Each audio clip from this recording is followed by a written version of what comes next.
Sounds like Europe. Cross-border podcasting. Hello and welcome to Sounds Like Europe, Cross-Border Podcasting, a project brought to you by WePod. I am your host, Javi Caminero, and I would like to start this episode asking you a question. How did you discover this podcast?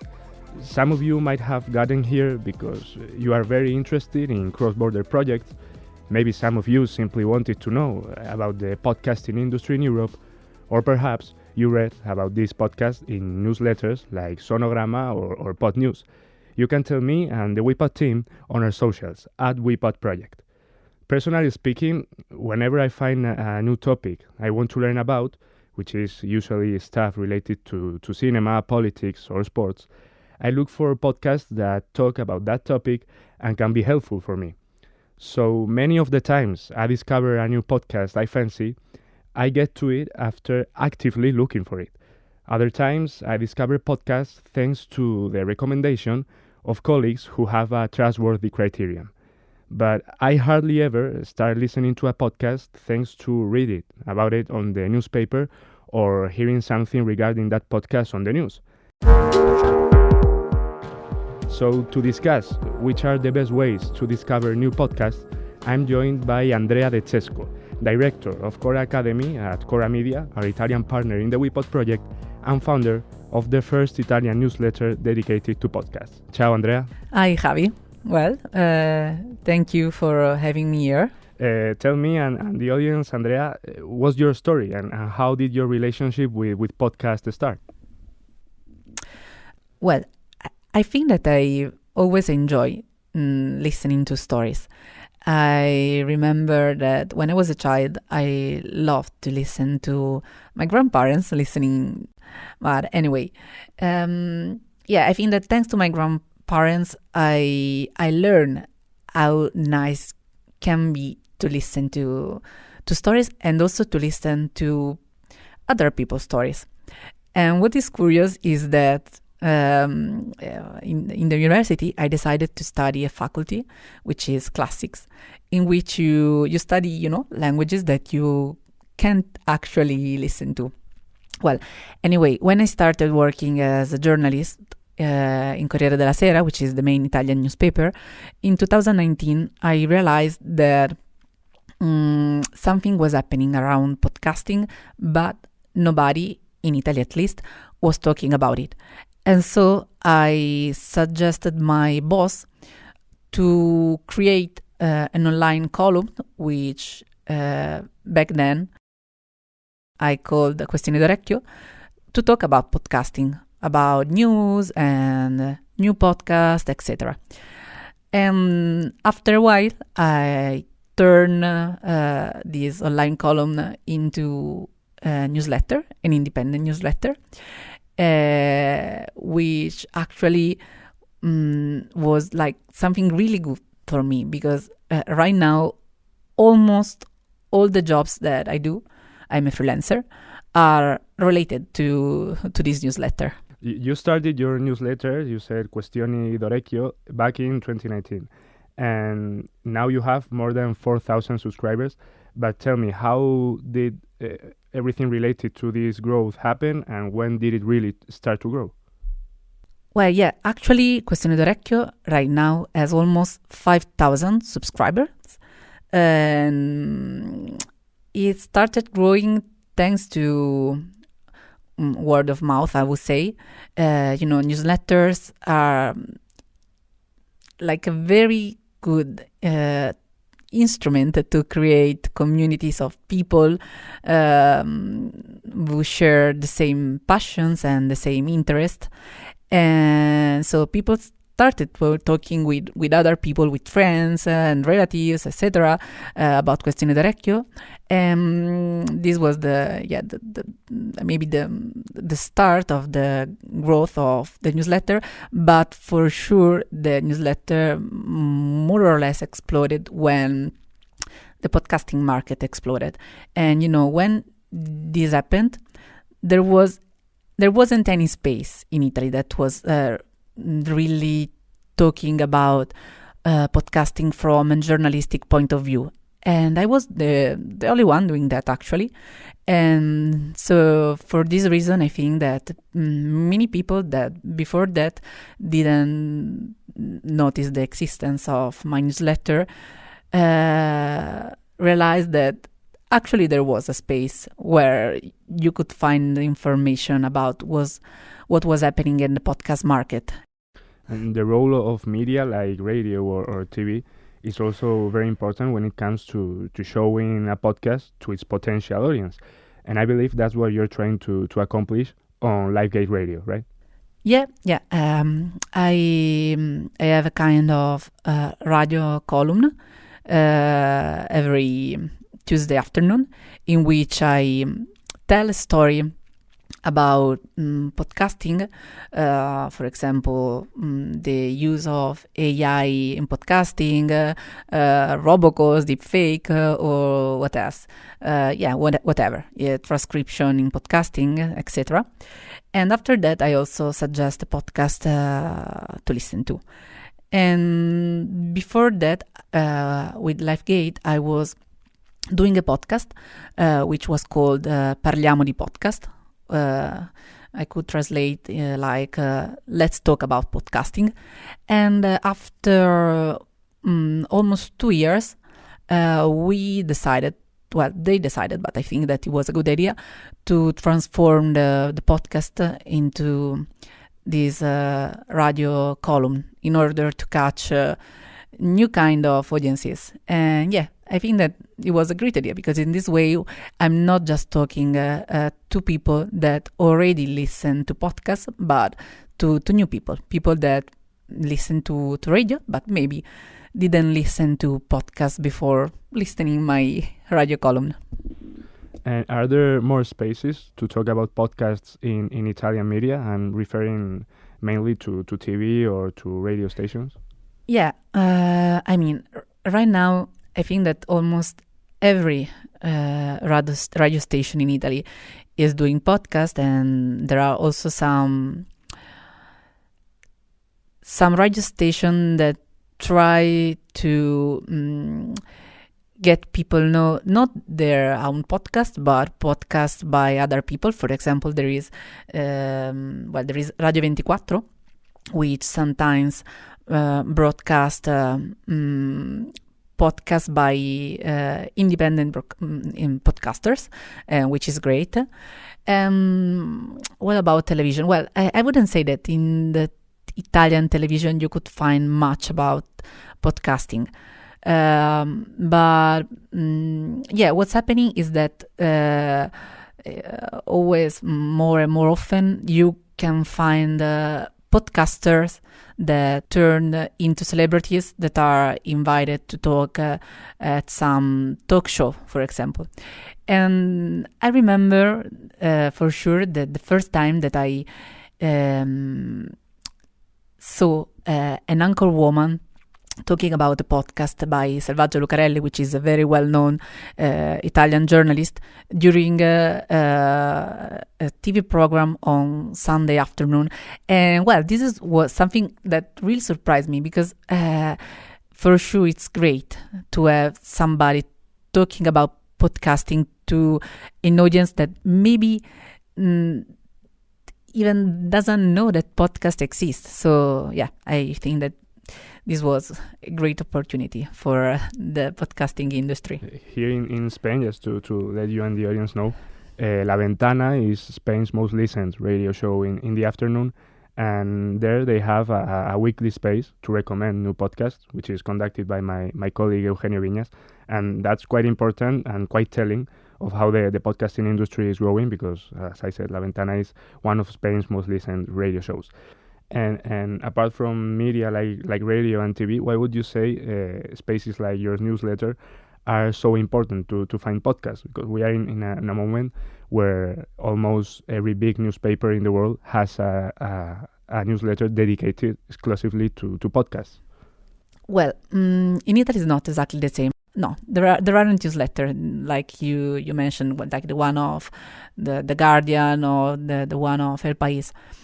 I think that independent newsletters like mine or like Orecchiabile, which is by two good friends who are Giacomo Bagni and Chiara Sagramola.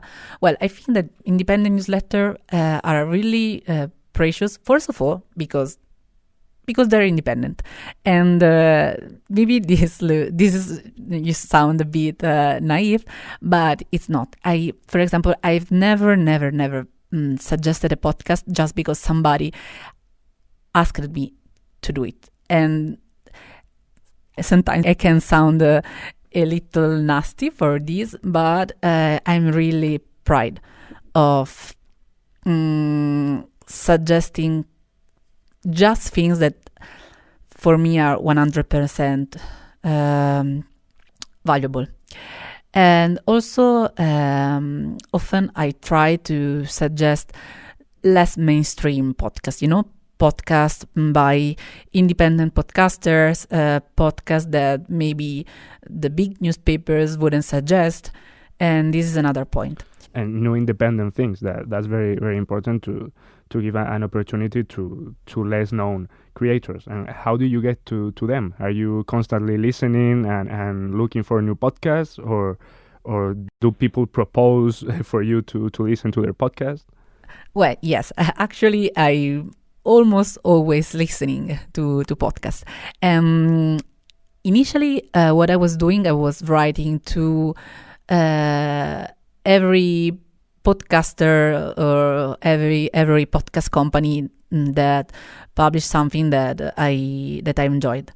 So when I launched Questioni d'Orecchio, I was the one that had to do, the biggest part of the job in this sense. But right now that Questioni d'Orecchio is quite well known, and that I am quite well known in the podcast industry, in the Italian podcast industry, is much easier.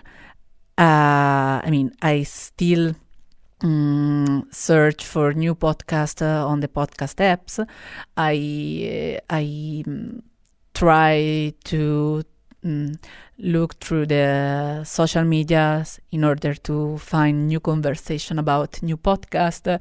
I search on Google, whatever, but especially I have like a lot of people writing to me and asking me to listen to their podcast and telling me that they are going to launch a new podcast.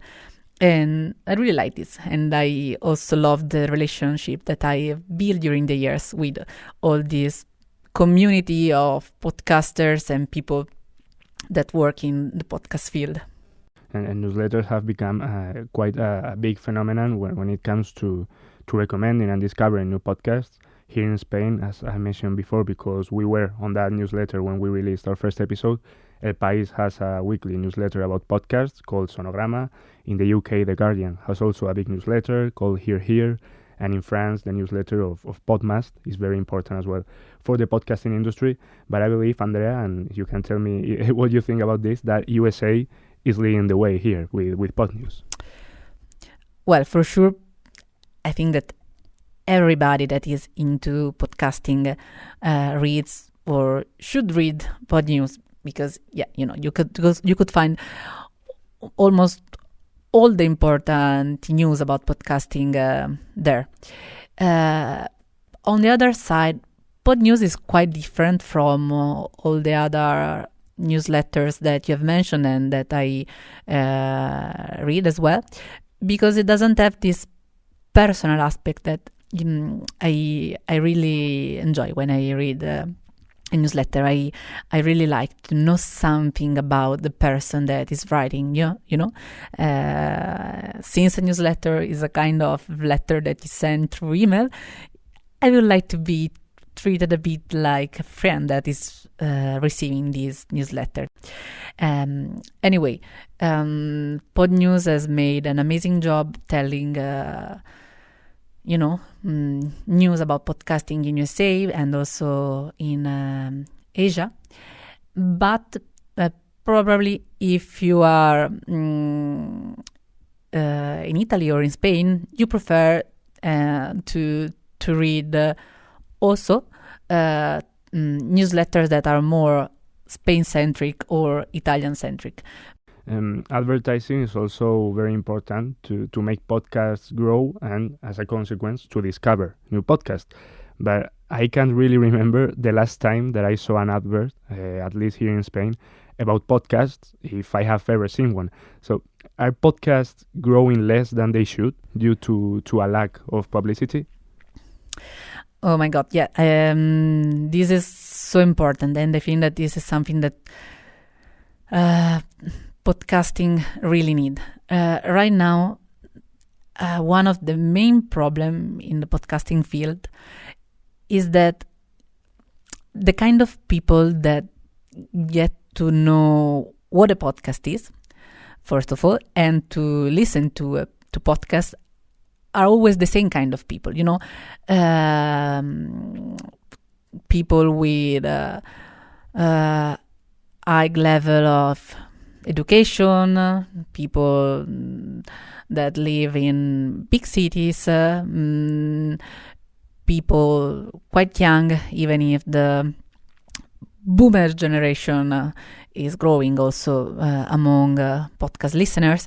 But for sure we would need to make a big effort in order to find new audiences also outside the big cities. I would like to find a way to make podcast arrive to different kind of listeners. And before we end this episode, Andrea, I would like to ask you 3 questions about the podcast industry in Italy, in your country. So tell me, what's the most important podcast in your country right now? I believe you might have many options because you are like the biggest listener in Italy. Well, this is a very difficult question. I wasn't prepared. So in Italy are very popular some daily news podcasts like Stories by Cecilia Sala or The Essential by Mia. Stories talks about a story every day from abroad, from Gaza or Kyiv or whatever, and The Essential is a podcast in which Mia every day gives you two news, just 2 news. And also I would mention Indagini, which is a monthly true crime podcast by a 60-year-old journalist, which is called Stefano Nazzi. And yeah, I mean, it's crazy. People are crazy for Indagini. I am crazy for Indagini. And if you can understand Italian, you should try and listen to it. And also I would mention all the podcasts by Pablo Trincia. Pablo Trincia probably is the most famous podcaster in Italy, and every time that a new podcast by Pablo Trincia goes out, people just get crazy. And when's your favorite moment to listen to podcasts? If you could pick only one moment of the day to relax and listen to a podcast? Well, I love listening to podcasts while I'm cleaning or cooking. I love cooking, but before I didn't really like cleaning, and now thanks to podcast, I'm almost looking forward to clean. That's very strange. And also I love listening to podcasts while I'm walking along the sea. I live in Palma de Mallorca, and I try to go out and walk at least half an hour every day. And for me, that is just a magical moment. And just to finish the interview, what's something that makes you stop everything you are doing in any given moment and go listen to a new episode of a podcast? I think that I would say when something like Caitlin Prest, the amazing podcaster of the art, when somebody like her publish a new podcast, because I love listening to audio art, podcast in which the sound design and the storytelling and everything is so magical that even if you are in a bad mood, even if your life is not going on as you would like, you can just switch and go to this alternative world made by magical sounds. So Andrea de Cesco, director of Chora Academy at Chora Media, our Italian partner in the WePod project, and founder of the first Italian newsletter dedicated to podcasts, Questioni d'Orecchio. Thanks a lot for being here on this episode of Sounds Like Europe. Thank you, Javi. See you. And to everyone listening, I've been your host, Javi Caminero. Feel free to recommend this podcast, and we will be back in 2 weeks. Bye-bye. Sounds Like Europe, Cross-Border Podcasting is a WePod podcast funded by the Creative Europe programme. Hosted and written by Javi Caminero, sound design by Manu Tomillo, coordinator Alexander Damiano Ricci, executive producer Anna Ribera.